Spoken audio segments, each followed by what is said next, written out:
Hello everybody, this is Intrepid83, also Cyric1983 for those of you who are watching it on that channel. This video is, I guess you could probably call this a follow-up or a sequel to the previous tutorial video I made showing how I have my actual setup, everything set up hardware-wise to record console footage. This video will go a bit more in depth into the software side of it, basically, how I actually record it, or what software I use to record it, and then ultimately what software I use to encode it, and everything I do to the image, do to the footage to edit it, kind of thing. So basically, I'm basically going through this one step at a time. There's a new version of VirtualDub. I use VirtualDub virtually for everything now, since I learned how to implement crossfades in a way. Anyways, you'll see what I mean.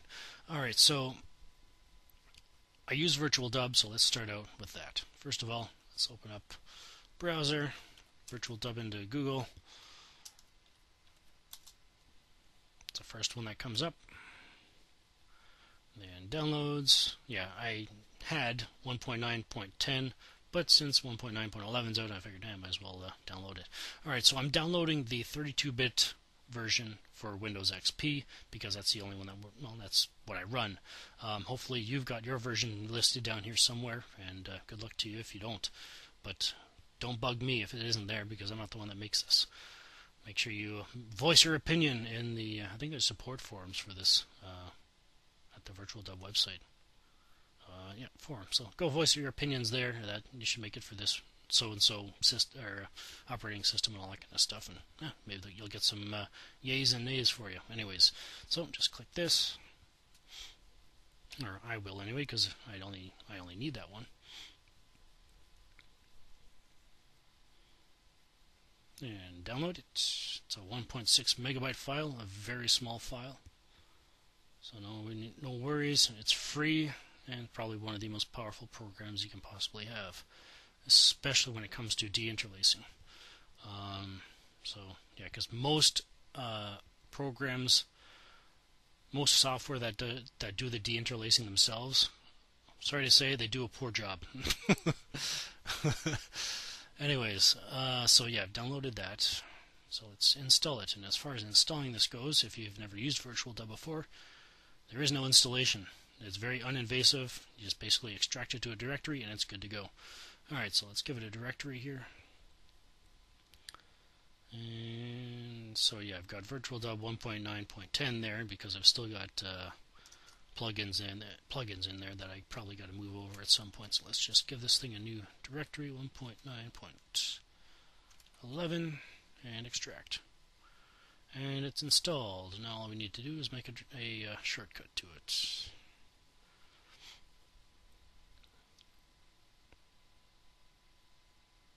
In case you're wondering why you can't hear any keystrokes or mouse clicks, remember I've got a silent mouse and a silent keyboard.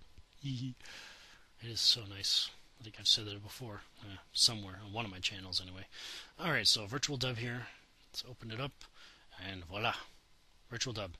Now, as far as that's basically all it. I've just basically got VirtualDub. Now I can actually do something. So basically, in order to encode the footage or record the footage, go into Capture AVI here, and okay, just making sure the microphone wasn't muted. For some reason, Camtasia Recorder likes to mute it sometimes. Alright, anyways, back to it. Alright, so we've got the capture mode here. First of all, go to device. This is basically how I've got it set up. It's very simple. Device, select your capture card. That's all you need. That's mine, as I got selected. And the image here, you can't. I've got a blue screen here.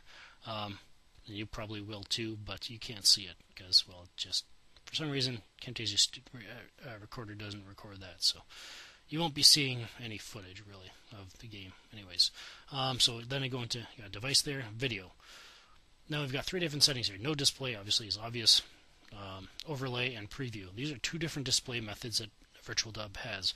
I've always had better results in terms of performance-wise, especially with using Fraps, to use overlay mode. I consider the difference between these two to being kind of like the difference between WAV files, like WAV music files, and MP3 files. WAV music files have everything, all of it, and they usually end up being extremely large files, I think it's usually around 10 megabytes per minute kind of thing. Whereas overlay is kind of like MP3 style, where it basically traces a line of all the peaks and valleys, and then it just follows the traced line rather than have to keep track of everything underneath the peak. So yeah, use overlay because it's quicker. And any testing I've done has been quicker. So if it's not, let me know otherwise. But and when and how. That stuff I don't touch. Video source is the next thing I go to. Video source, depending on the capture card you have. My capture card is just a straight up standard definition capture card, and so you'll probably have the same thing. No source, composite, and S video. I've got S video enabled. I always use that because it's higher quality than composite. Composite is basically the yellow RCA plug on the capture card. S video is usually a black plug, so keep that in mind. Simple as that. Capture pin. This is where you get into the more quality stuff here. I can't change anything here on mine. I usually just leave it that way it is. The output size, though, I do change. The person that is, on my Intrepid 83 account, the viewer that's trying to get into LPing, he is having troubles with the capture card only, or the program only recording 320 by 240, which in my opinion is horrible, and I'm sure he understood that too because he was complaining about it. So yeah, basically I just go down to the bottom, select the highest one I've got. It's probably going to be 720 by 480, and apply. And there we go. Now, that actually means this image in here is 720 by 480. But if you squeeze it like this, it actually scrunches the image, and so right there, as you can see, I've got a little template on my desktop here to show me where to line up the edges of the border to get the right aspect ratio in here.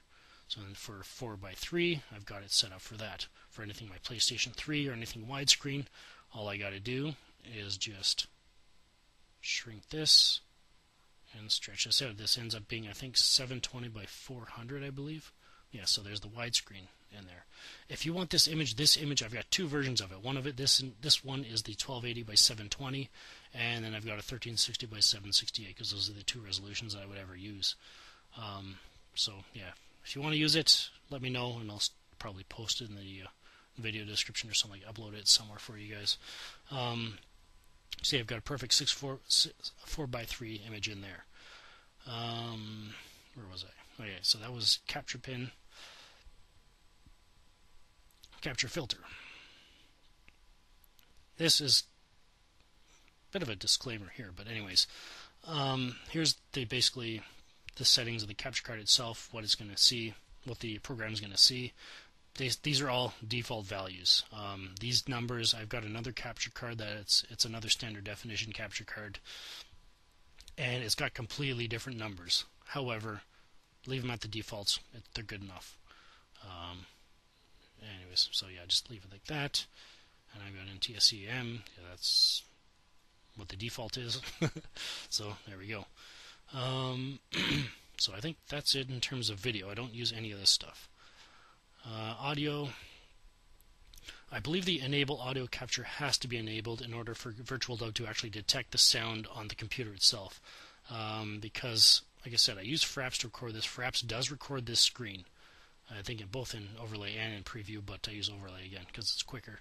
But yeah, this thing Fraps does record this screen. I'm not sure if you'll be able to see it here, but yeah, I can see the counter, the Fraps counter down there in the bottom right corner for 30 frames per second there. So yeah, it does record this screen, and it basically records it raw, basically highest quality possible. But yeah, I'm not sure if you recall, but a while back, I think probably one of the first videos I made with how I made my LPs kind of thing, I had this set to 60 frames per second.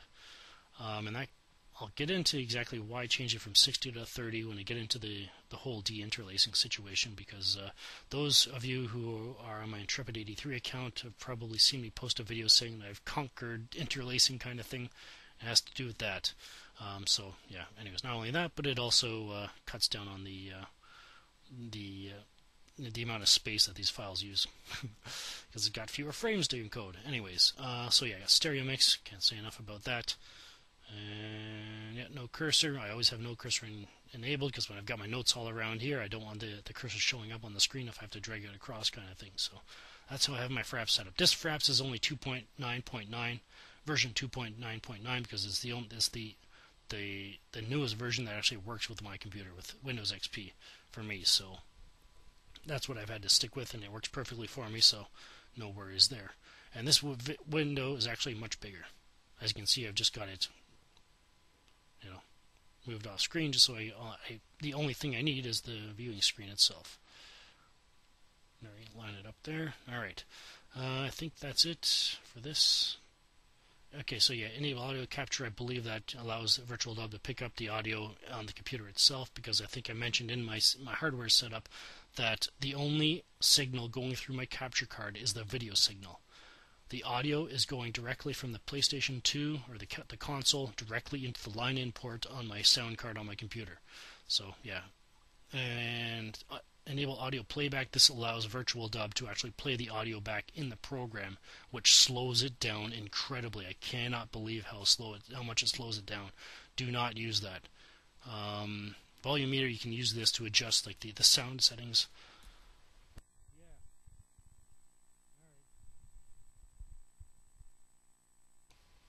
Anyways, apologies for that. Just got a quick interruption there. But anyways, so yeah, do not use this. Volume meter just shows gives you a meter here. You might be able to see me talking there, but yeah, it gives you the decibel values of the sound that it's picking up. You can use that to adjust your audio settings between microphone and the gameplay, basically the perfect balance kind of thing for your commentary versus the gameplay. You don't want to be overpowered by the game, and you don't want your voice overpowering the gameplay footage, so it's got to be comfortable. Alright, so I usually just use that for that, but other than that, it's usually off. I don't use any of this stuff here, but this, I've got it set on stereo mix right now, because if I put it on, as you probably heard there, it cuts my mic out. So yeah, whenever I'm doing LPs, I've always got line in select. I've just got stereo mix here selected for the sake of this video, just so you can hear me talking over this. So yeah, I usually have line in checked.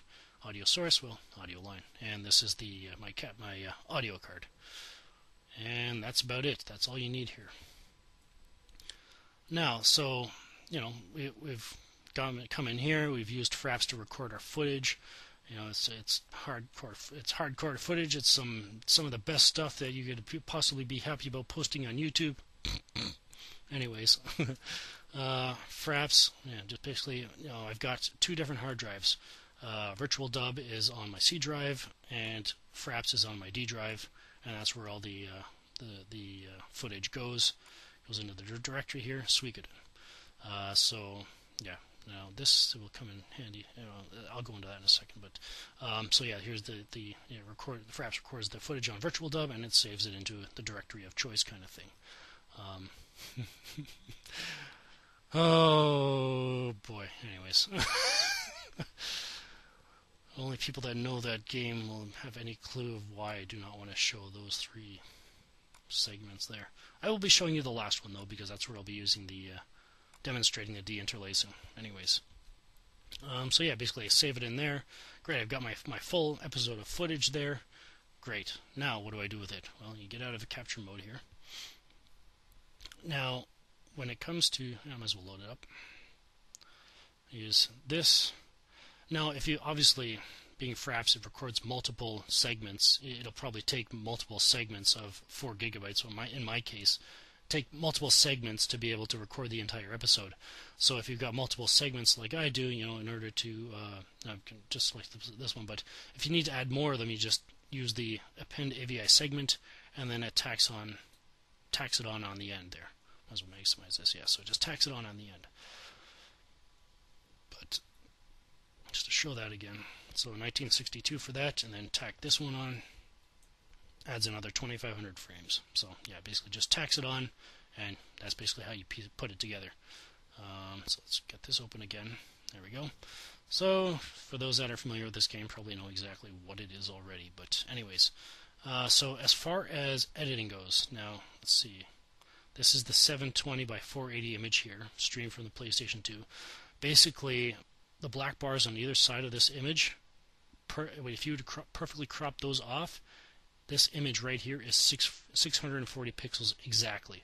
So in other words, when I crop that off, I only need to strip these two bars here and stretch it vertically rather than have to stretch it horizontally and vertically, and thus decreasing the quality of the video. So this allows you to keep the quality as high quality as possible for a standard definition capture card. Now let's get some a good instance of deinterlacing, or interlacing, I mean. And there we go.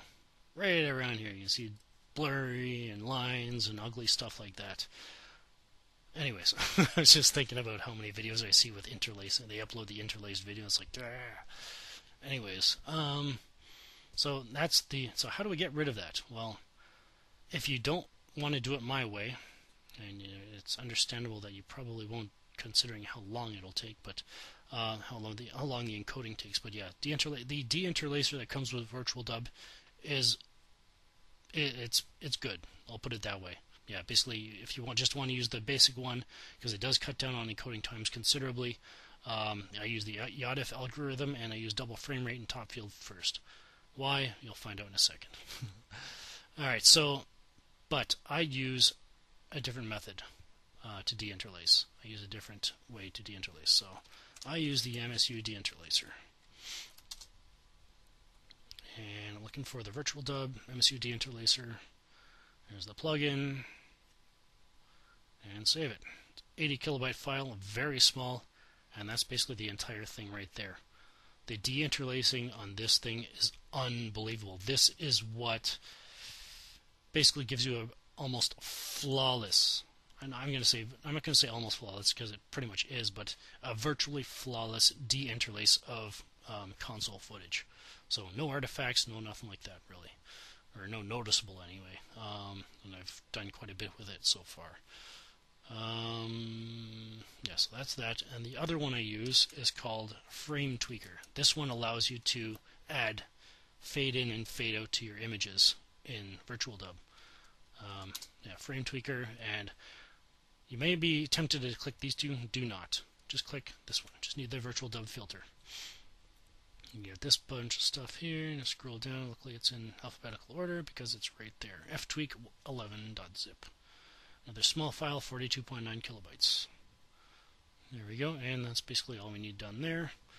Now let's go to where I downloaded it. Let's grab this and just extract this to the plugin folder for Virtual Dub. You may end up with two different directories here, plugins and plugins 32. This you want to put in plugins. There we go, and same with Frame Tweaker. Extract, and there we go, they're installed. Not quite into the program, but alright. Yeah, filters. Let's load them in.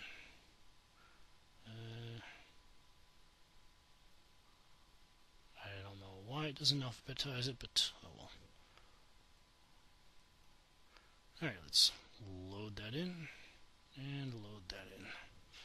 Alright, so basically everything in here is default filters except for those two that I just added. Alright, so this thing, first thing I usually do in terms of editing. First thing I do is I resize it. Sounds odd, but you can change the order of the filters. I'm doing this in this particular order because it's the only way you can get it to work the way that I want it to. So it's very simple. It's just, a little picky, that's all.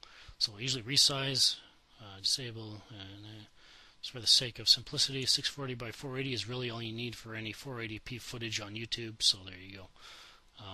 There we go.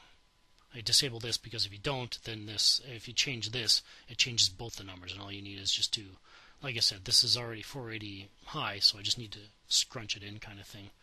Or, yeah, scrunch this image in to 640 to get this perfectly square kind of thing in the end result. This part, it'll still look a bit weird here, but that's just because you got the bars on the side there. Alright, so that's done. Next up, the next step is if you want to add any crossfades or anything like that, this is where the Frame Tweaker comes in. Now, let's edit this.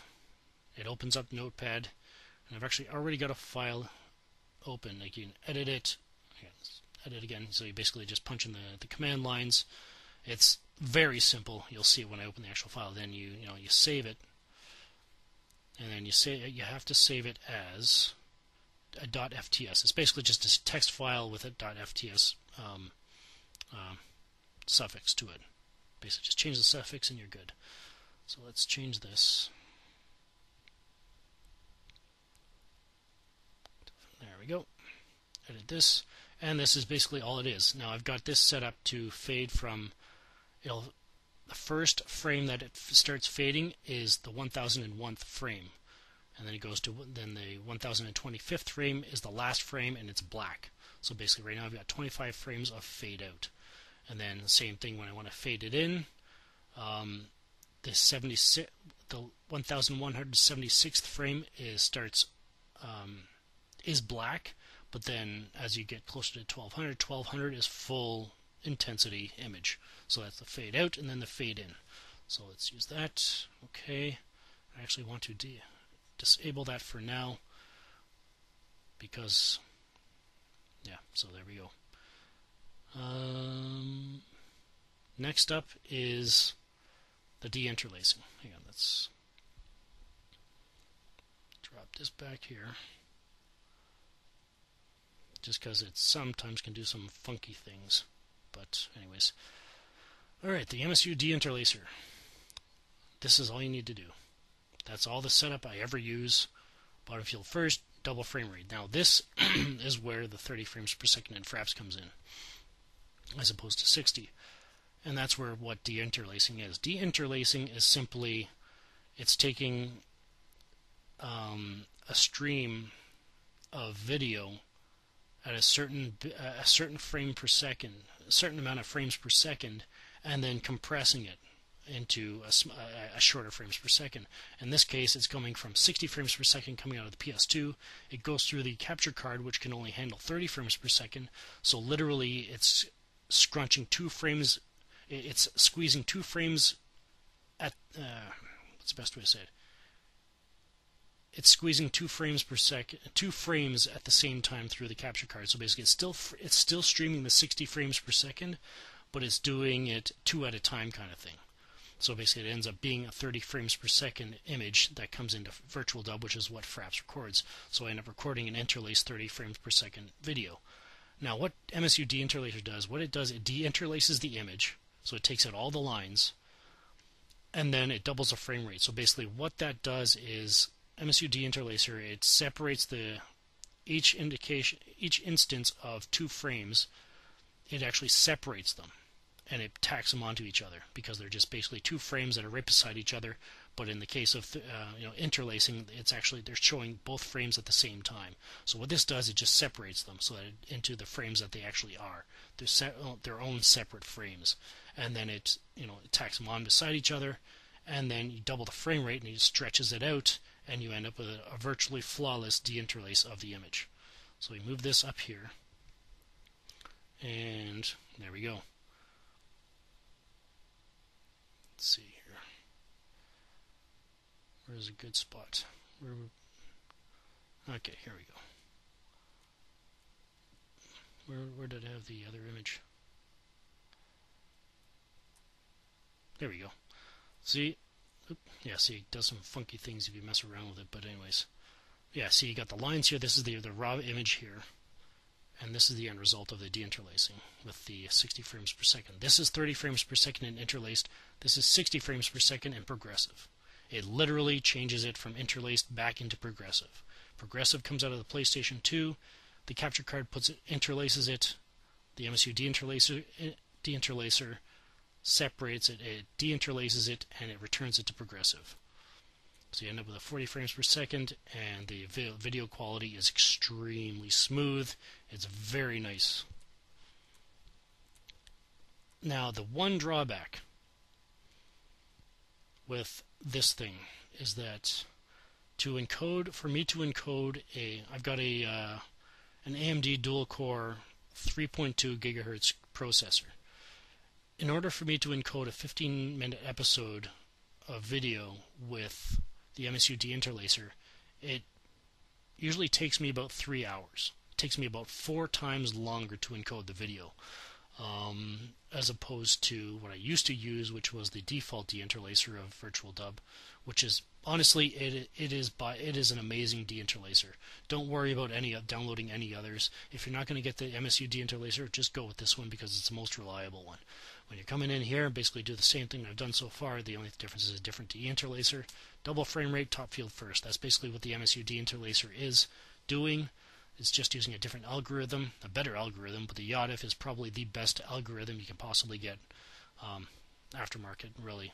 That isn't MSU kind of thing, in my opinion anyways, but from personal testing. So the YODIF algorithm there, and yeah, so this deinterlaces it as well. It's just not as high quality. You can see some artifacts with it. So yeah, you can see the eyes there are a bit funky. Looks like the guy there isn't too impressed. He's got the stink eye. Anyway, so yeah, let's change that up to that.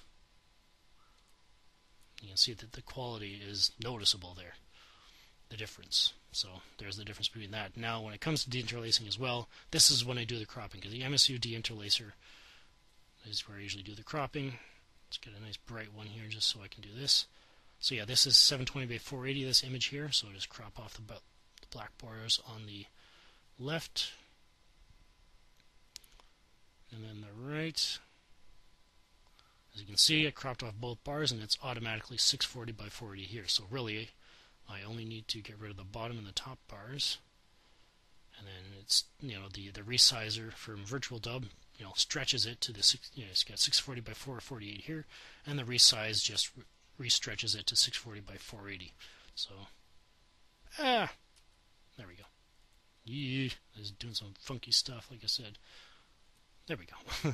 Don't worry, it doesn't show up like that. I'm just doing this because it's only showing up like that because this is a very much streamlined process. You got to do it right the first time, kind of thing, unfortunately. But so basically, that's what it looks like when it's complete. The image is completely deinterlaced.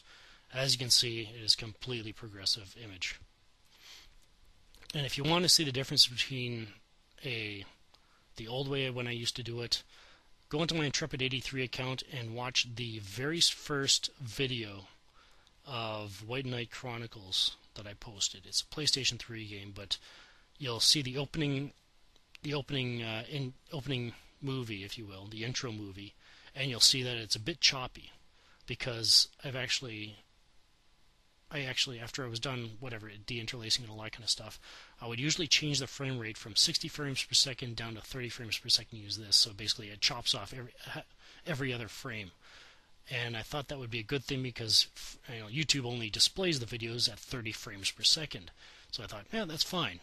No, not really, because as you'll find, I'll post both of the videos in the video description. But yeah, so the one video for White Knight Chronicles, you can see it's a bit choppy. It's all right. The deinterlacing there was the default one that I've got in Virtual Dub here. You can see some artifacts, but it was okay. But compared to the video that I posted of the White Knight Chronicles 2 intro video, it runs much smoother because I did not reduce the frames to 30 frames per second. I encoded it as 60 frames per second video, and I uploaded it to YouTube at 60 frames per second, and it makes a huge difference. So just keep that in mind. So yeah, basically that. Now this is where this is. I've already got this set up because it's kind of. I know it's probably kind of weird. You got to resize. Resize is the last thing it does. Frame Tweaker will probably be the first filter that it runs through it. Basically, the reason why that is because you want to get the fades set up before you do anything else to the video, because the fades are based on the full number of frames. It doesn't matter what you do to it beforehand. If it's like 3,000 frames and you chop off 500 of it for to edit it out kind of thing, you try to use this, it'll still go based on those 3,000 frames rather than the now 2,500 that you've got going on. So yeah, basically get the fades out of the way right away. So any random battles you got to edit out, find out where the battles are, find out how long you want the fades to be, and then set them up like that. And then when you're ready, you can punch it in here, and this should put it. Now the reason why I'm putting it there because just take a look at the.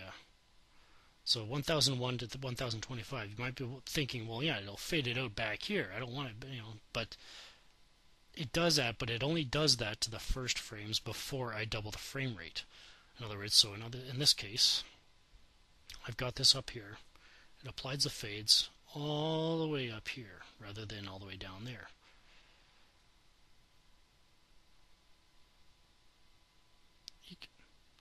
Yeah, so you can see the fade there. So it starts fading it to black, and it's kind of convenient as well, especially if you're dealing with random battles and LPs and all that kind of stuff you're trying to cut out, because it fades down to black, and you know where to cut it because abruptly get full intensity again. So get the full intensity one, hit this. Each one of these actually applies the chopping motion to the beginning of the frame that's being displayed here. So at the very beginning of this frame is the very beginning of this is the very end of the fade, and then you go over here and you got another fade in there, and the same thing here. It'll abruptly become black. Where is it?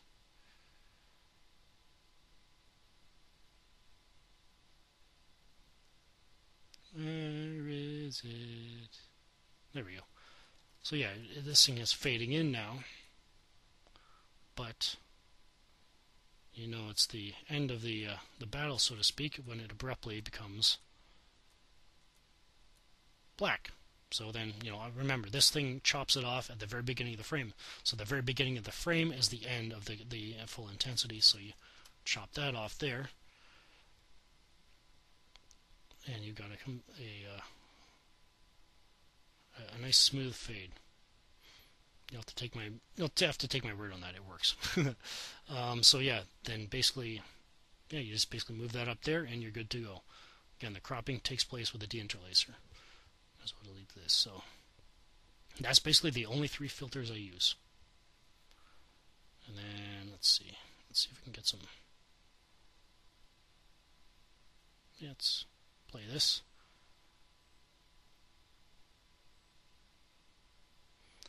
But yeah, what this basically just means is that the video that you guys will be getting on YouTube will be higher quality than the video I see when I record it. So, huzzah! So yeah, that's how I conquered interlacing, just with a little bit of common sense. Funny how the Lord works that way. But yeah, it was definitely just a complete, pure insight. It was just one night I was asking, Lord, what is interlacing? I mean, it's just there's got to be a way to get more quality out of it, because this game, anybody that knows it knows the story is phenomenal. I know things can be said for another particular game in the series, but I love this game to death. Not quite, but no, it's just I love all the characters, especially him. He's awesome. Anyways, and actually, I think he's in the other game that is considered one of the best in the series as well. Anyways, so yeah, let's do this again. Nice smooth image, and again, if you want to see the difference between uploading a 30 frames per second video and a 60 frames per second video, again, those 2 White Knight Chronicles and White Knight Chronicles 2 videos are in the video description, so you can go check those out to see the difference. So there we go. Anything else? No. Frame rate, I don't touch that anymore. Color depth, don't touch that. Compression, definitely touch that.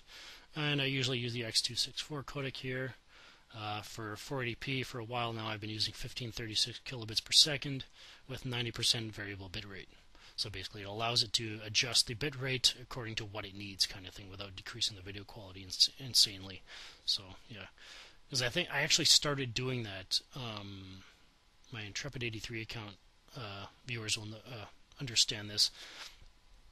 A long time ago, I was trying to start an Oblivion LP with this codec, and for some reason, the very opening video, how you go from the pits of the pits of hell, so to speak, of oblivion, and then all of a sudden it flashes extremely brightly to the White Tower or whatever in Tamriel.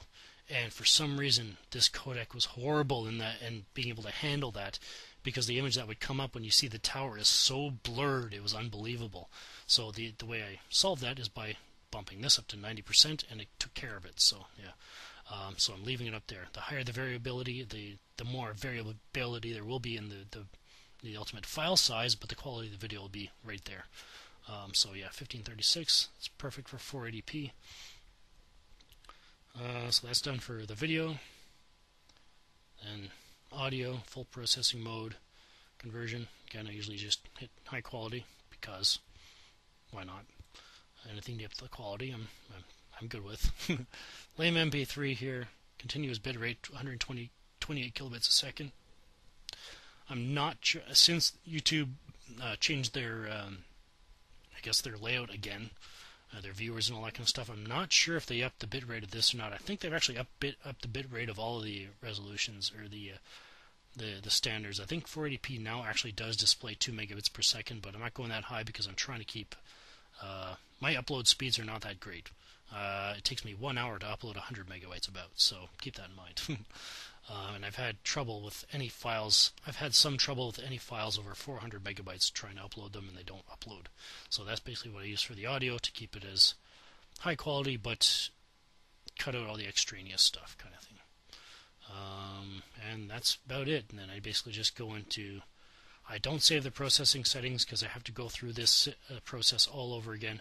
So basically the first filter I do is the resize, so I resize it to 640 by 480. The next thing, I load the frame tweaker up, and then I get the fades all set up. I'll start from the very beginning. First of all, I import the video files that I need to edit into becoming a video. Secondly, with that done, I come into the filters here. The first thing I do is the resize to 640 by 480, the preemptive resize before I do the deinterlacing and the cropping and all that kind of stuff. So I get that done out of the way. The next step is to get the frame tweaker loaded up and get the fades set up in the so basically I usually just add that, configure, edit, so it all loads up, opens up the notepad. I basically just close this so that I can go through the entire thing to locate any random battles I got to edit out, or anything that I need to edit out, and then I mark where I want the fades. I'm gonna usually try to keep the fades to about 15 frames kind of thing, or I guess a half a second out and then a half a second in, so a full second for a complete fade out, fade in kind of transition. So then I get that taken care of for all the fades that I need, and then obviously I save the file for when I need it. I disable this, and then I load up the MSU deinterlacer. I usually try to make sure, since I've got the fades all taken care of, I don't need to be over here or anything, so I just drag it back to the beginning. And then I load up the MSU deinterlacer here to deinterlace it and crop it, all that stuff. Then I leave that on, and then I move this up into the second position, and then ultimately I apply the frames, because the frame tweaker will do this before it doubles the frame rate, so that when it doubles the frame rate, I don't have to. It gives this thing less to do. So yeah. Then that's ultimately what ends up happening. And then I go into here to encode it and all that fun stuff. And just save it, and it starts encoding. And let's see how long this is. What? I think this might be like 1800, and it was 30 frames per second.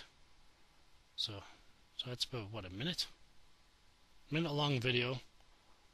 And it's taking that many minutes to finish the encode kind of thing. Like I said, it takes a lot longer to encode it kind of thing. So let's abort that for now. But yeah, that's basically how it's all done. Hopefully this video is a bit long, but hopefully that was informative enough for you to understand, how to do things, or how I do things anyway. And well, hopefully you understood it all, because I understand it all, but usually getting that point across to other people can be somewhat of a challenge for me sometimes. and but I hope this one paid off, because yeah,